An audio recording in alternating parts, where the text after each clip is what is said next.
I'm going to get started, so hopefully you are all comfortable and you have a drink or some snacks or some honey, just don't tell him if you do. So he'll be wanting it. But hi, thank you so much for joining. So welcome to the reading of some more Beatrix Potter. And today we're looking at a book which is called The Complete Adventures of Peter Rabbit. It actually includes 4 stories of Peter Rabbit, but we're going to be looking at The Tale of Peter Rabbit and The Tale of Benjamin Bunny. So I'm going to get started. This actual book is actually really cool. It has the illustrations, the Beatrix Potter illustrations, which is really nice, but they've been colourised, which is a really nice little touch. So we'll stop obviously and have a look at them as we go along. And this particular copy was printed about 87. I believe I've had it forever, so that's really nice. So, and it's a really lovely thing to have in your library. So obviously if anyone would like any information about this particular version, because they come as a set for the other characters as well, which is really nice, then yeah, just let me know. So we'll get started.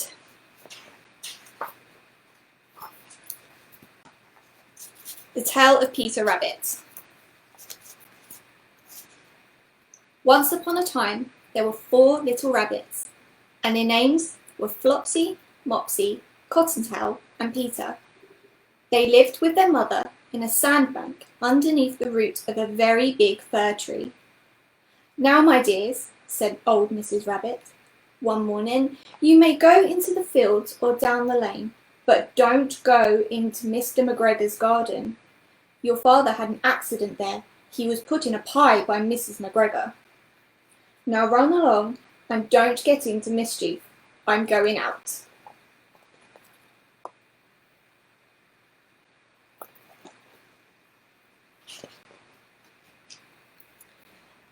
Then old Mrs. Rabbit took a basket and her umbrella and went through the woods to the baker's.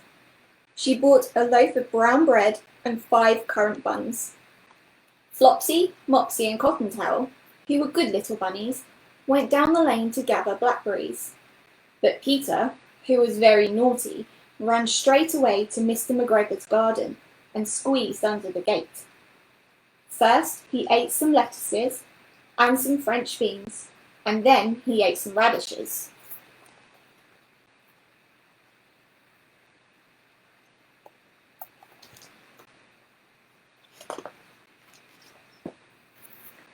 And then, feeling rather sick, he went to look for some parsley.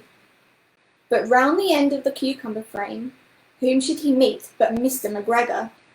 Mr. McGregor was on his hands and knees planting some young cabbages. But he jumped up and ran after Peter, waving a rake and calling out, "Stop, thief!"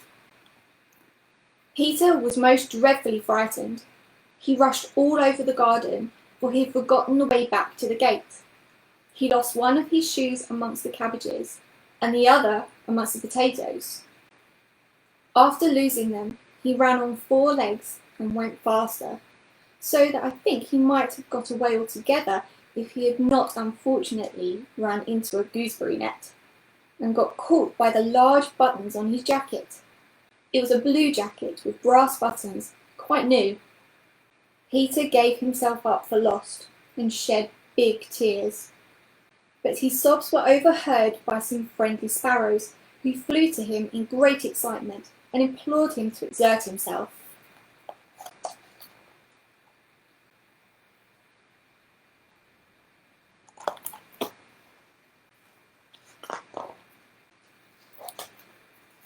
Mr. McGregor came with a sieve, which he intended to pop upon the top of Peter, but Peter wriggled out just in time, leaving his jacket behind him, and rushed into the tool shed and jumped into a can.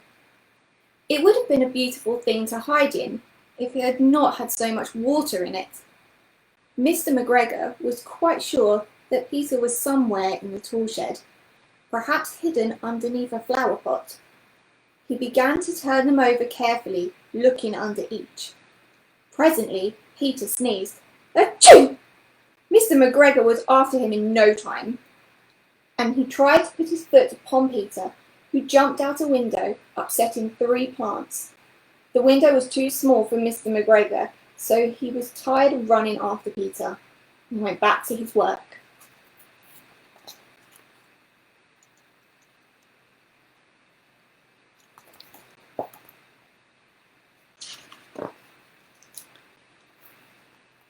Peter sat down to rest. He was out of breath and trembling with fright, and he had not the least idea of which way to go. Also, he was very damp with sitting in that can. After a time, he began to wander about, going lickety-lickety, not very fast, and looking all around. He found a door in the wall, but it was locked, and there was no room for a fat little rabbit to squeeze underneath. An old mouse was running in and out under the stone doorstep, carrying peas and beans to her family in the woods. Peter asked her the way to the gate, but she had such a large pea in her mouth that she could not answer. She only shook her head at him. Peter began to cry. Then he tried to find his way straight across the garden, but he became more and more puzzled. Presently, he came to a pond where Mr. McGregor filled his water cans. A white cat was staring at some goldfish.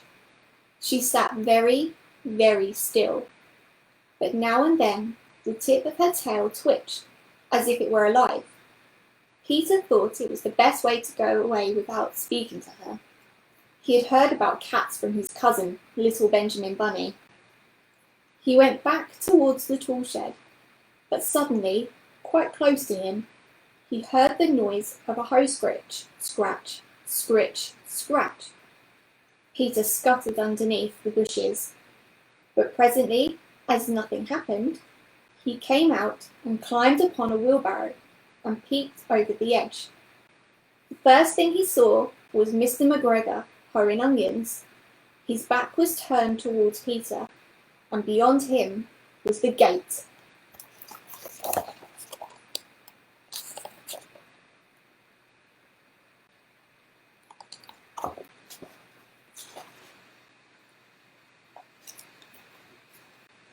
Peter got down very quietly off the wheelbarrow and started running as fast as he could along a straight walk behind some blackcurrant bushes. Mr. McGregor caught sight of him at the corner, but Peter did not care. He slipped underneath the gate and was safe at last in the wood outside the garden. Mr. McGregor hung up the little jacket and the shoes for a scarecrow to frighten the blackbirds. Peter never stopped running or looked behind him till he got home to the big fir tree. He was so tired that he flopped down upon the nice soft sand on the floor of the rabbit hole and shut his eyes. His mother was busy cooking. She wondered what he had done with his clothes.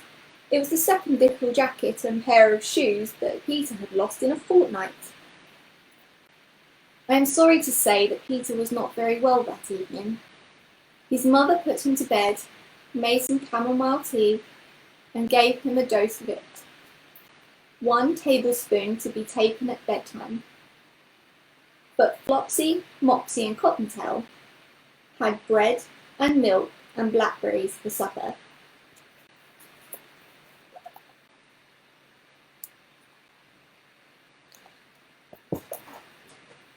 So that was the tale of Peter Rabbit. And so we're going to move on to the tale of Benjamin Bunny, where we also get to find out what happened next to Peter's little blue jacket, which is really cool. So there's a beautiful title page there with one of Beatrix Potter's original sketches, which is really nice. Oh, and for anyone who'd like to know, there's a little sign there. It's very small on here, but above the illustration, and it says Josephine Bunny, a license to sell tea and tobacco, and that actually comes up in the story. So, the tale of Benjamin Bunny. One morning, a little rabbit sat on a bank. He pricked his ears and listened to the trip-trot of a pony. A gig was coming along the road.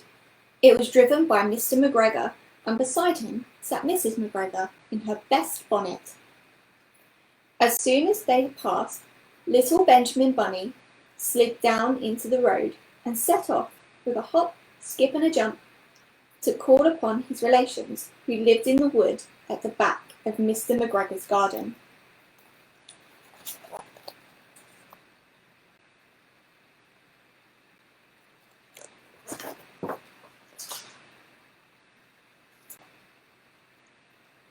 That wood was full of rabbit holes, and in the neatest, sandiest hole of all lived Benjamin's aunt and his cousins, Flopsy, Mopsy, Cottontail, and Peter.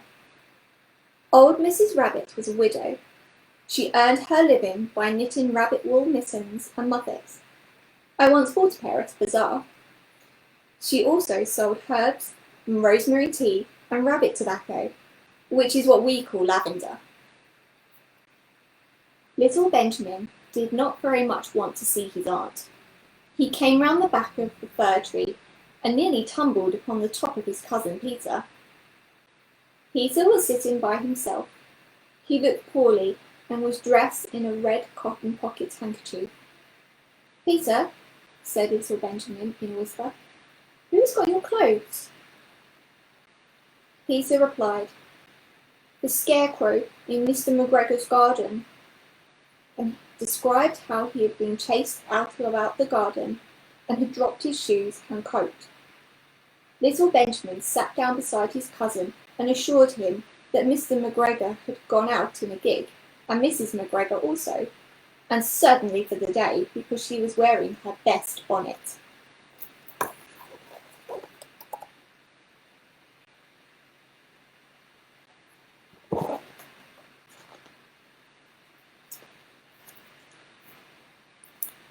Peter said he had hoped it would rain.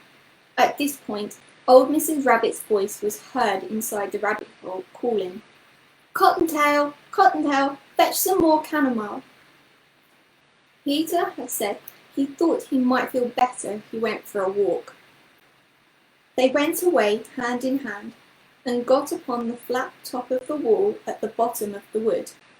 From here they looked down into Mr. McGregor's garden. Peter's coat and shoes were plain to see upon the scarecrow, topped with an old tam-o'-shanter of Mr. McGregor's. Little Benjamin said it spoils people's clothes to squeeze under a gate. The proper way to get in is to climb down a pear tree. Peter fell down head first, but it was of no consequence, as the bed below was newly raked and quite soft. It had been sown with lettuces. They left a great many odd little footmarks all over the bed, especially little Benjamin, who was wearing clogs. Little Benjamin said that the first thing to be done was to get back Peter's clothes, in order that they might be able to use the pocket handkerchief. They took them off the scarecrow. There had been rain during the night, there was water in the shoes, and the coat was somewhat shrunk. Benjamin tried on the tam-o'-shanter, but it was too big for him.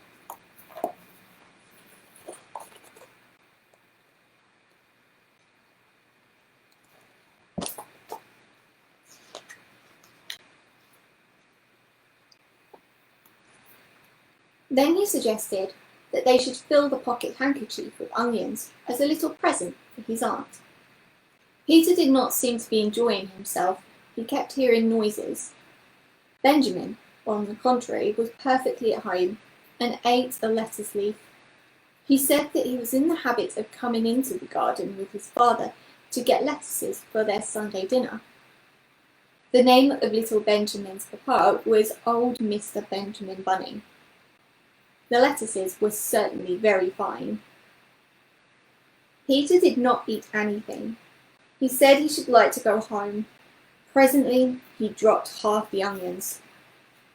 Little Benjamin said that it was not possible to get back up the pear tree with a load of vegetables.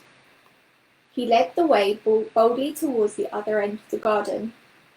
They went along a little walk on planks under a sunny red brick wall. The mice sat on the doorsteps, cracking cherry stones. They winked at Peter Rabbit and little Benjamin Bunny.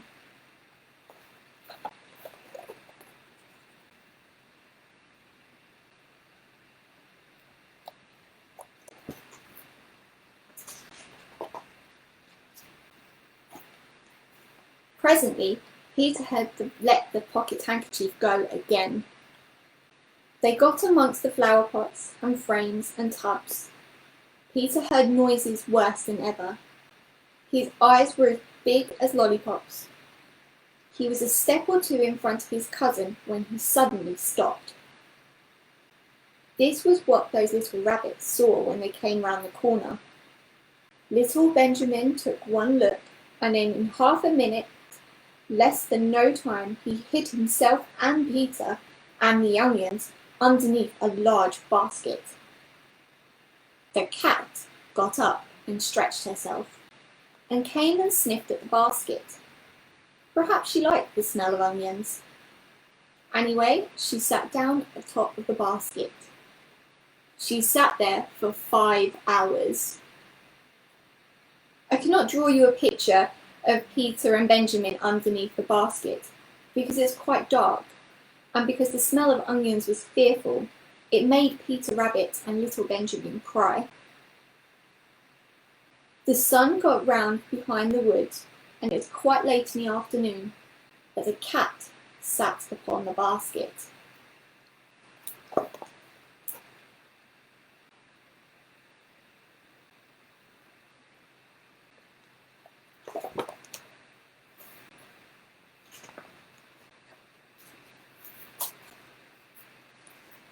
At length there was a pitter-patter, and some bits of mortar fell from the wall above. The cat looked up and saw old Mr. Benjamin Bunny prancing along the top of the wall on the upper terrace. He was smoking a pipe of rabbit tobacco and had a little switch in his hand. He was looking for his son. Old Mr. Bunny had no opinion whatever of cats. He took a tremendous jump off the wall onto the top of the cat and cuffed it off the basket and kicked it into the greenhouse, scratching off a handful of fur. The cat was too much surprised to scratch back. When old Mr. Bunny had driven the cat into the greenhouse, he locked the door. Then he came back to the basket and took out his son Benjamin by the ears and whipped him with the little switch. Then he took out his nephew Peter. Then he took out the handkerchief of onions and marched out of the garden.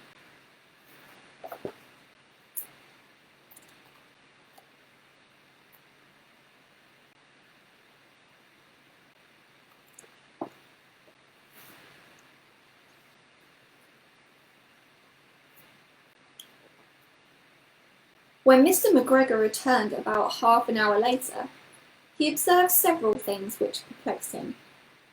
It looked as though some person had been walking all over the garden in a pair of clogs, only the footmarks were too ridiculously little. Also, he could not understand how the cat could have managed to shut herself inside the greenhouse, locking the door upon the outside. When Peter got home, his mother forgave him, because she was so glad to see that he had found his shoes and coat. Cottontail and Peter folded up the pocket handkerchief, and old Mrs. Rabbit strung up the onions and hung them from the kitchen ceiling with the bunches of herbs and the rabbit tobacco.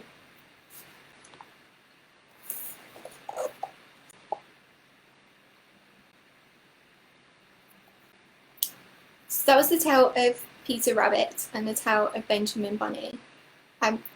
Thank you so much for listening. I really enjoy those two stories. I enjoy all the Beatrix Potter stories, but Peter Rabbit's particularly well known. And what was really nice to be reading that story is actually slightly inspired by our neighbours who have a vegetable garden. which has a statue of Peter Rabbit in it, which is really cute because the cat also jumps into their vegetable garden and tries to attack the lettuces, which is quite cool.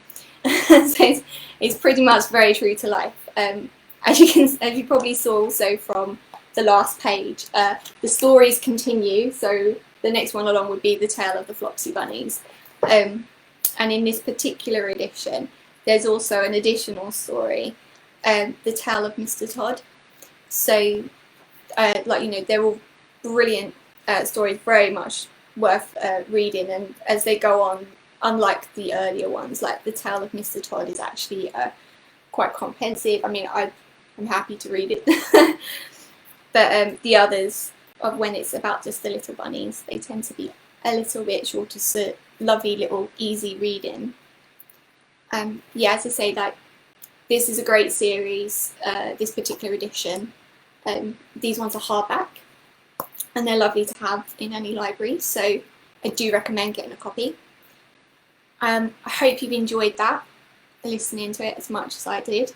If you do have a copy, definitely go back and look at the illustrations, or if you have any version of the Beatrix Potter stories where they include the original illustrations, and have a look at the detail. There's some amazing little bits in there all over, especially of like the difference between, as you can see here, the difference between Peter's little shoes and then Benjamin's little clogs as well. So there's loads of little things to kind of go back and enjoy. But thank you for spending some time this afternoon with us. And of course, Who the Mug. And hopefully you'll join us next week for a new story. Bye! Oh, say bye, Pooh.